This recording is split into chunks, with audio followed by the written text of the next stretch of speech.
always wins. I know a lot about reverse bathtubs. I've done it. And it's something you only do in emergency. There was no reason to do it there. They could have actually, if you think about it, they could have added 3 floors on top, and it would have cost about $2 billion less. So they ended up in this disaster of building a basement in the Potomac River and keeping the water out. It's very hard to do as you're pouring your concrete, which has to be dry. And it's been a disaster. And this is the same guy that keeps the interest rates too high. We should be much lower in interest. We're doing so well, but we would have been, as good as that is, even better. I don't think it's affected us much. You can't. We have an all-time high stock market. Everybody in this room is extremely happy with Trump. If you weren't, I would have postponed it. I would have said, let's do it some other time. But the stock market hits records almost all the time. Every once in a while, we'll have a little situation come up that drives it down, but it comes right back. We're doing really well in trade. We're taking in hundreds of billions of dollars on the tariffs. The tariffs are making this country so rich, and they're making it powerful. We stopped a lot of these wars using trade.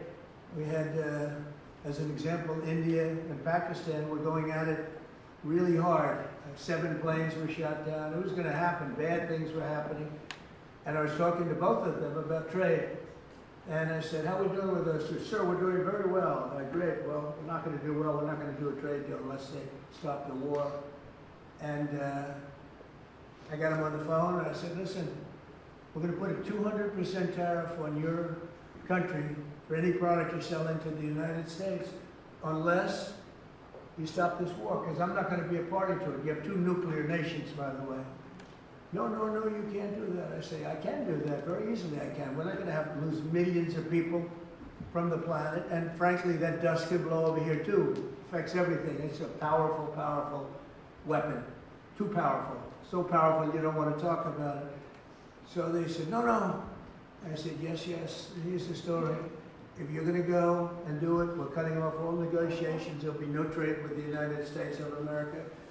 Both nations, I spoke to them both. I like both. The leaders, I like them both a lot. But I said, that's the way it is. And I get a call the next day. We have decided to de-escalate. I said, I thought you would, actually. We have decided that we will not fight. I said, have you come to a conclusion? Yes, we're not going to do any more. And they stopped. It stopped. Just like that. This could have been a nuclear war. Probably would have been. In fact, the Prime Minister of Pakistan came and saw me, and he was emotional about it.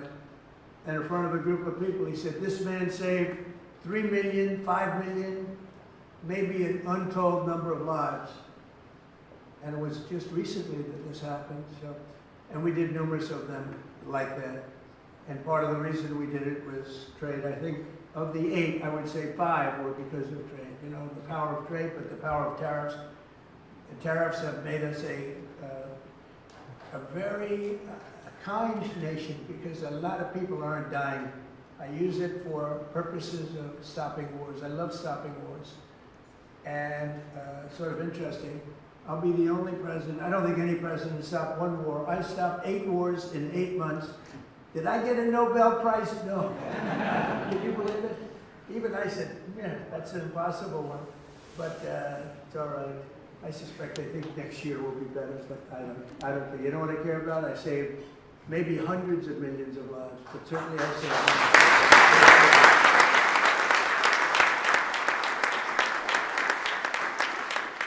So now we'll get back to the point on hand.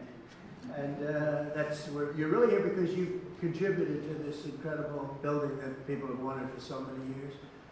And we show another building. It's an arc. It's the arc. So that circle, that's Arlington Memorial Bridge, as you know, it's sort of the most important one, a very important structure. And at the end of it, you have a circle that was built 150 years ago. Nobody knows really when. And in fact, they put a couple of columns on each side. So you have 2 columns on one side, 2 columns on the other. But you have in the middle just a circle. And everyone that passes it said, something was supposed to be built there. That's true. But a thing called the Civil War interfered. That's a good reason. I would say, Ike, that would be a good reason, right? The great Ike Perlmutter.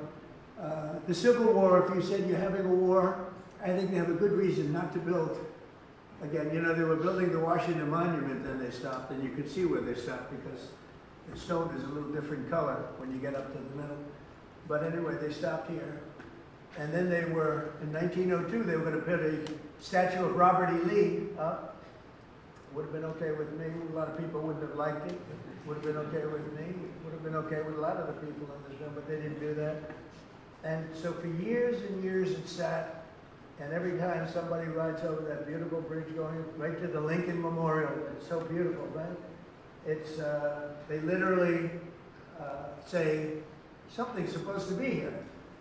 And so we have versions of it, sizes of it, and it's going to be really beautiful. I think it's going to be fantastic. There's a rendering of what it will look like. You have three sizes. That would be the largest one. This is just a model of what it would look like in either of the three, any of the three sizes, which is right here. I don't know if you can see it. So that's Lady Liberty. Lady, did you ever hear of Lady Liberty? On top. But, so the sizes would be very different. Now here's Lincoln, and this is sort of facing this way. And so we have this direct line. They did this, they didn't do that. So this would be, I go, small, medium, and large. Medium and large. And whichever one to look good. I happen to think the large looks much better. Why are you shocked to hear that? So we're going to, just do something for the city. I'm so proud of what we've done with crime. This is a very safe city now. This went from a very unsafe city where you were afraid to go out to dinner to a city that's extremely safe. The people that we have working on this, it's been a miracle almost. It took 12 days.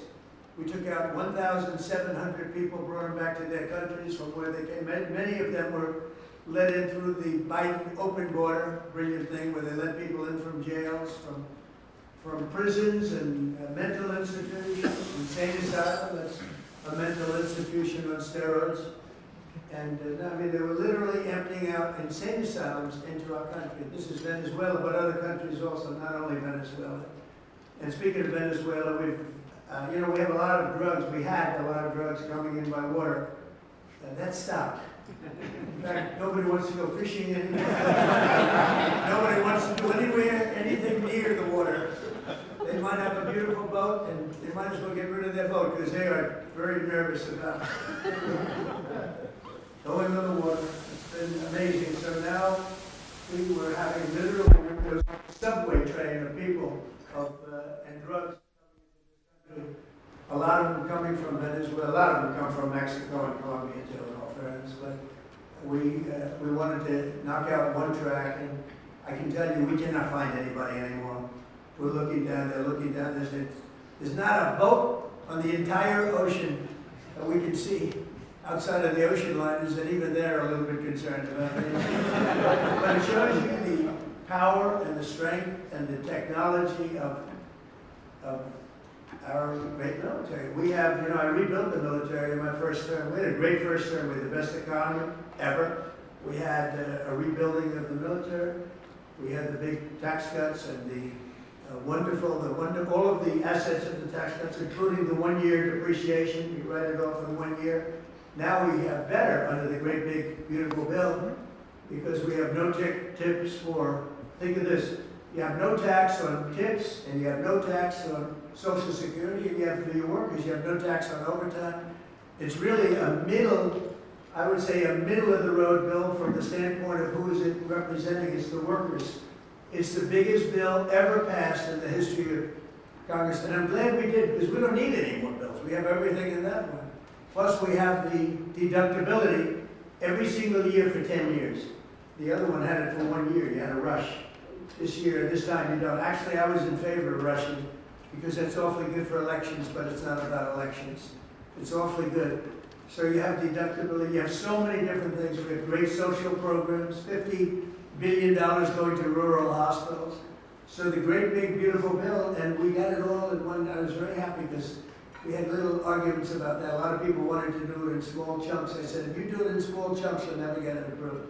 You'll get some approved, but not all of it, and not even close. You get much less, I would say less than 30%.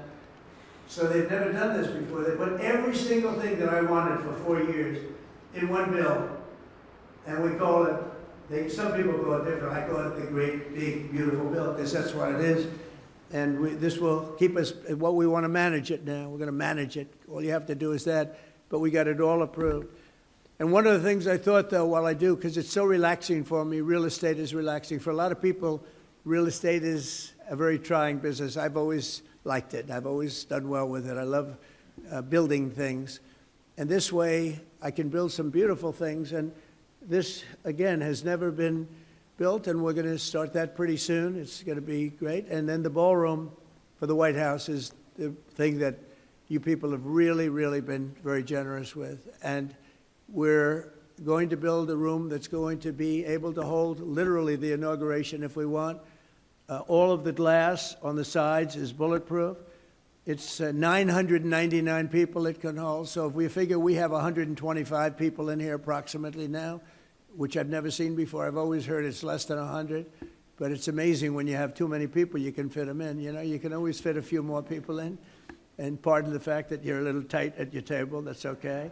That's better than lots of room for everybody because nobody shows up, right? But you've been so generous in your contributions, very substantial money, fully financed. It's fully taken care of now. And in fact, we'll have money left over, and we'll use that for something. We'll use that probably maybe for the Ark or something else that will come. But we love to fix up Washington. If you went to the Oval Office, you'd see the Presidential Walk of Fame.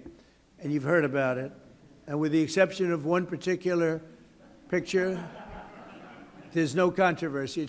It's beautiful. It's a beautiful thing. It's this beautiful long wall that existed for a long time. It's just literally a wall with half windows on top. And that was originally built as a swimming pool. Now it's where the press is, on the other side of the wall.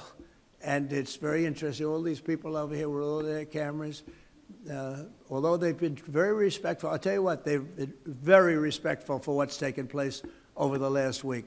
So I want to thank you. This is just a small little group. They have a big group downstairs. They have a lot of reporters downstairs wanting to be where they are. I don't know. These, I guess, are you special? This is Doug, who's the, he won the highest awards there is in photography, including Pulitzer Prizes, right? He won many Pulitzer Prizes for his great work. One that I wasn't so happy with, he had one with a bullet moving along. He caught the bullet. Can you believe this? He got another Pulitzer. But anyway, it's great to have you, gentlemen. It's really good. They have a whole group downstairs, a big group downstairs. I didn't think you'd like to have that up here because they can be, some of them are sort of violent towards some of you, but not bad. So we did a design that is being, just lauded for the ballroom. Showed it to the top people. One of the things that I like the most, I came in and I said to the people in the building, I said, if I make it back, I want to build a ballroom for the country, really, because this is really, they call it the people's house. It's the country's house. I want to build a ballroom. It needs it badly. And a ballroom that could seat 600 or 700 people so that when you have state dinners or more if it's possible. And I said, how long would the process take? Because I'm so used to zoning. And I've gotten a lot of zoning over the years to these two guys, these two geniuses, like movie stars, and they have a good brain besides. That's pretty nice. Nice to have you guys both with us. So they said, how long? I said, how long would it take? They said, sir, you can start tonight. I said, what are you talking about? You have 0 zoning conditions. You're the president of. I said, you got to be kidding. You mean I can actually do something that I really want? Because I'm used to sitting with heads of community boards and politicians, and it's fine. It's part of the beauty, if you want to call it that, or sometimes it's not so beautiful, of being a real estate developer, especially in New York. It takes you years and years, and it's, it's heartache. And they say, well, sir, we'd like you to cut off 40 stories. I had one where I had it 67 stories was approved, and we go to the end, and I get an emergency phone call from the head of the board. Sir, may we see you? Yes. They come in, sir, we're going to really not be able to approve it. We want you to cut off 42 stories. Cut off. In other words, I'm going to lose 42 stories. I said, there's no way you're doing it. So we fought it out for 2 years. You end up getting what you want, but it's a brutal process. So over here I said, how long will it take me? Sir, you can start tonight. You have no approvals. I said, you got to be kidding. He said, sir, this is the White House. You're the President of the United States. You can do anything you want. So with that came great responsibility. And we did something that was really appropriate to the White House. We didn't want to dwarf anything. We didn't want to make it so that it's inappropriate. And I was watching them very carefully, and that's what we did. And so we're going to have a phenomenal ballroom. This is going to be one of the best anywhere in the world. There won't be anything like it, actually. And it's 4 sides of glass, or glass, beautiful glass, but totally appropriate in color and in window shape and everything else with the White House, moldings. So it's going to be very much in keeping with the White House. You know, a new thing is you build a super modern building next to an old-fashioned building. And I think that's good, but I don't have the courage to do that with the White House. It's good for a lot of places. It's not good. It's not good for here. So everything's very much in keeping, and we'll be able to have state dinners, the kind we would literally not even have state dinners because it's not set up. But for all those years, they wanted it, and now they're going to get it. And because of you, they're going to get it. And me too. We're all in this together. And I mean, I have so many friends, and so many of you have been really, really generous. I mean, a couple of you, I'm sitting here saying, sir, would $25 million be appropriate? I said, I'll take it. You know, it doesn't take too many 25s to get it done. But a lot of you have been really fantastic. Ike, thank you very much. You were great. You were great, Ike Perlmutter. And they just felt it was something that's really good. It's the preservation of something there's nothing like it. To me, there's nothing like the White House. Even after I won the first night, I went up and I'm standing in the residential hallway with Melania, and I'm looking into the Lincoln bedroom. I said, that was a surreal experience. I'm saying, do you believe this? We're in the White House, and that's the Lincoln bedroom. And it takes a while to get used. I'm still not probably really used to it. It's just a special place. What can I say? So we have to take care of it. And we have little things like at the Lincoln bedroom, the bathroom was done by the Truman family, and you know, a long time ago, and it's done in a green tile, and it's done as in a style that was not exactly Abe Lincoln. It's a style that's not good. So it's actually Art Deco, and Art Deco doesn't go with, you know, 1850 and Civil Wars and all of the problem. But what does do is statuary marble. So I ripped it apart and we built the bathroom. It's absolutely gorgeous and totally in keeping with that time, because the Lincoln bedroom is so incredible for those of you that have seen it. We have so many different. Downstairs we have the palm room, and they had 1-by-1 tiles that were put there probably 20 years ago by somebody. And they were broken and bad. It's embarrassing. And I took it out and we did a magnificent book-matched statuary marble floor. We fixed the room and we put up the right, you know, the proper lighting and chandeliers and everything. It looks incredible. People walk up, they can't believe how beautiful it is. And so we like to fix it up. And it's a little bit of my heritage, fix up and clean up and make it nice.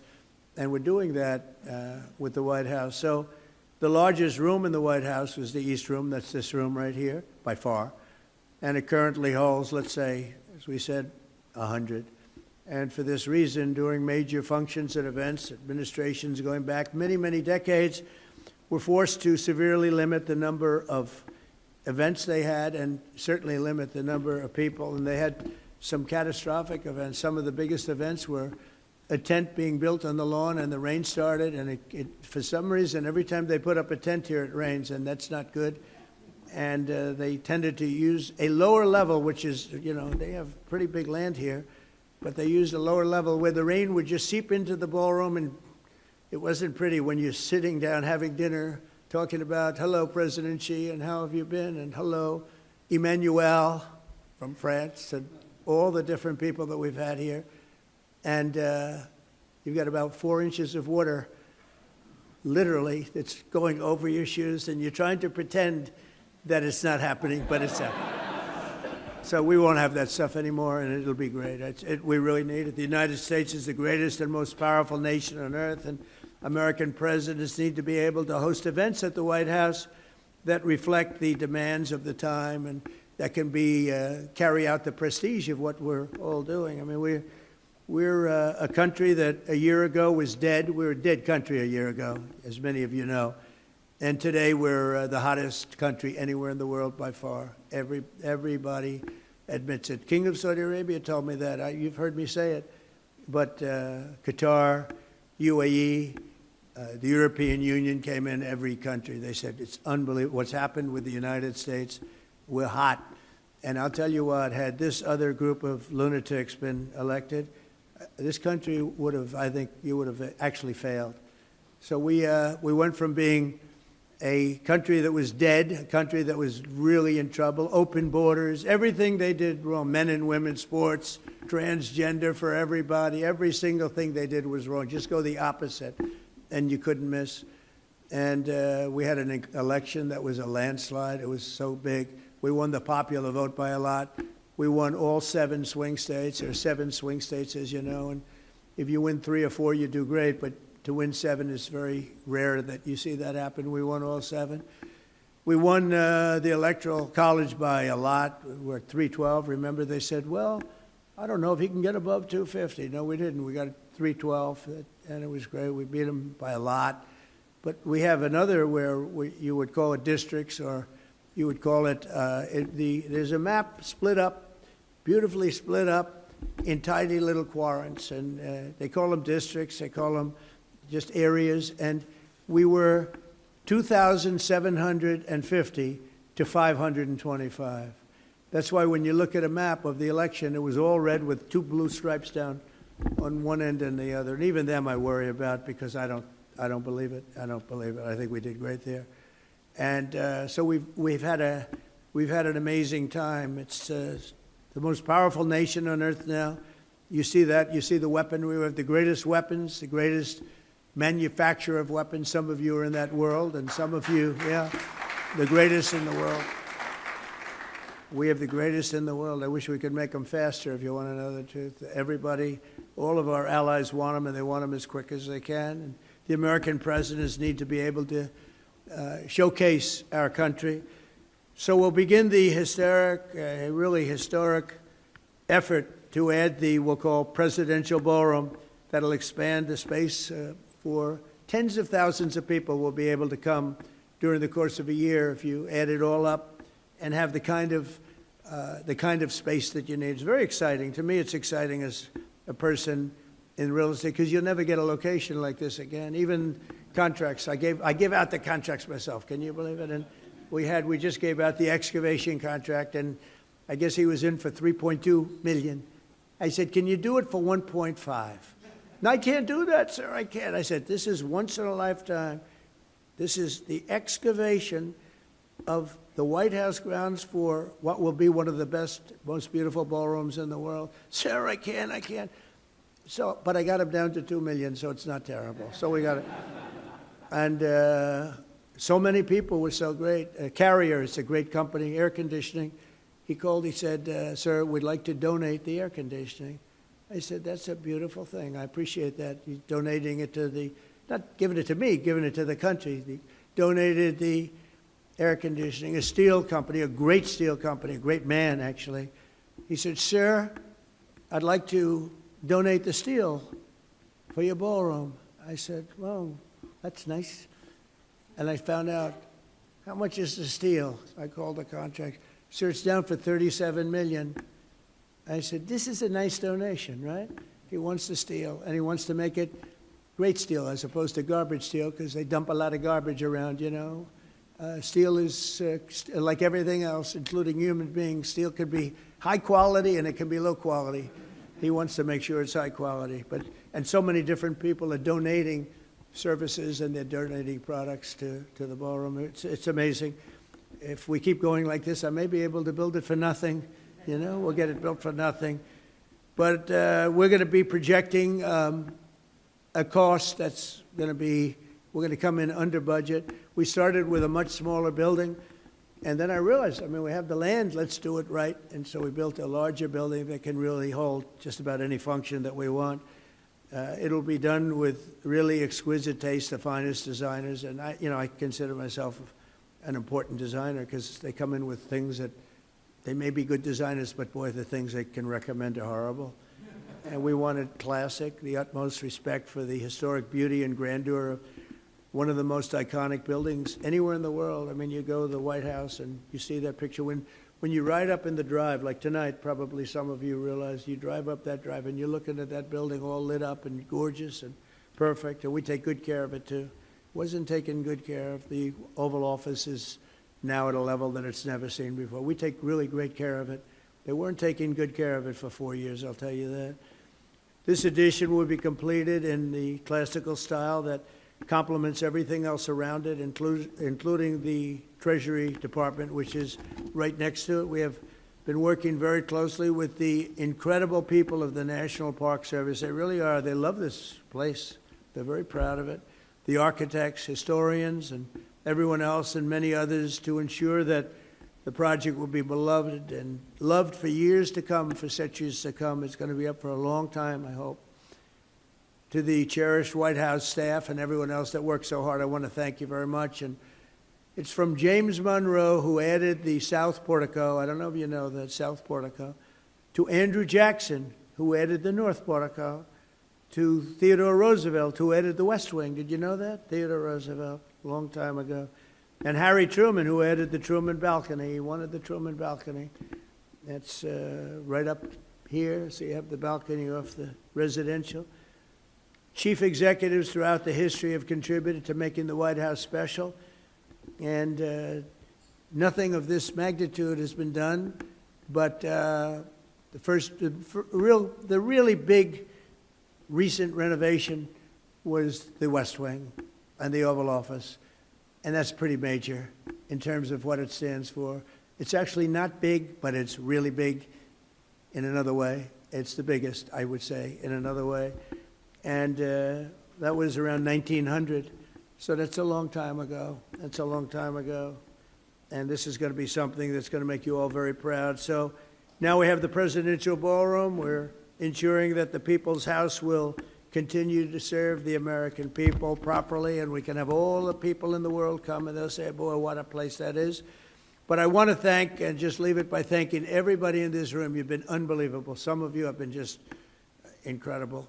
You really felt it was very important to do this, and it happened so quickly. I mean, I thought I'd have this dinner like in a year from now, a year and a half from now, and we have it already because it's fully taken care of. And I just want to thank you all. You're very special people, really. But somehow the ballroom at the White House, it really hit a nerve with a lot of people. They wanted it. You love the country. You know, this country has spirit again. This country didn't have a lot of spirit 2 years ago, 3 years ago, 4 years ago. It developed spirit on November 5th, where a lot of you were with me. Some of you weren't, but you quickly became with me. It's amazing the way a victory can change the minds of some people. But most of you were with me, and Pepe, you were fantastic. He's got a little sugar business. He has a monopoly. He has a monopoly on the world's sugar. I would say that's a good business. I know nothing about sugar, but I would say a monopoly on sugar is pretty good, Pepe. Thank you both very much. Thank you, darling, for being. Well, thank you both for, yeah, that's right. He ends up with good real estate. It starts off as sugar, then all of a sudden he's in the middle of a city. And he ends up, but he's been great and a supporter right from the beginning for years. And I see you sitting out there, and I appreciate it, and so many others. So I just want to say thank you all. Simply behind me, so is a knockout panel. This panel, the next time you come here, will be opened up and gone. No problem with any of the surrounding areas. This room will be fixed. This will be like a cocktail. The whole floor will be cocktails or pre-briefings or whatever it may be, lots of different things. So the entire floor, so you come in, the entire floor sets up. We didn't have to do any of that. Usually you have to do that. You need different rooms to go along with the ballroom. They're already built, and they're built better than anybody would ever build because this is beautiful stuff. It doesn't get better. So we have this one. We have another one similar on the other side. And then we have various meeting rooms and rooms in between that are served for, you know, different dinners for different people. And all of this is utilized just the way it is. It'll be enhanced. It'll be even more beautiful, but it'll be, and really brought into the future a little bit from the standpoint of life and lifespan. So this will be your area, then you get the bell, bing, bing, bing, and you walk into the ballroom, and you'll have close to 1,000 seats if you need them, or much less. We have separating panels, so it could be less, or it could be actually even more than that. So I think it'll be something you'll be very proud of. And what we're going to do is when we open up, you'll be among the first groups, maybe the first group if I still like you at that time, which I'm sure I will. But you'll be here, it will be here, and you're going to be very happy. You're going to be very impressed. We get it done. So I want to thank everybody very much, and it's so many friends in the audience. And I just want to thank you all. You're very special people. You love the country. You love the White House. And what you've done is very important. And we'll have a little dinner, and we'll ask the press to now go home to your wives, family, say hello to them. If I don't like you, don't even bother. But you've been great. Thank you very much. And Doug, thank you very much. And congratulations on a great career. Thank you. Thank you, everybody. Thank you very much.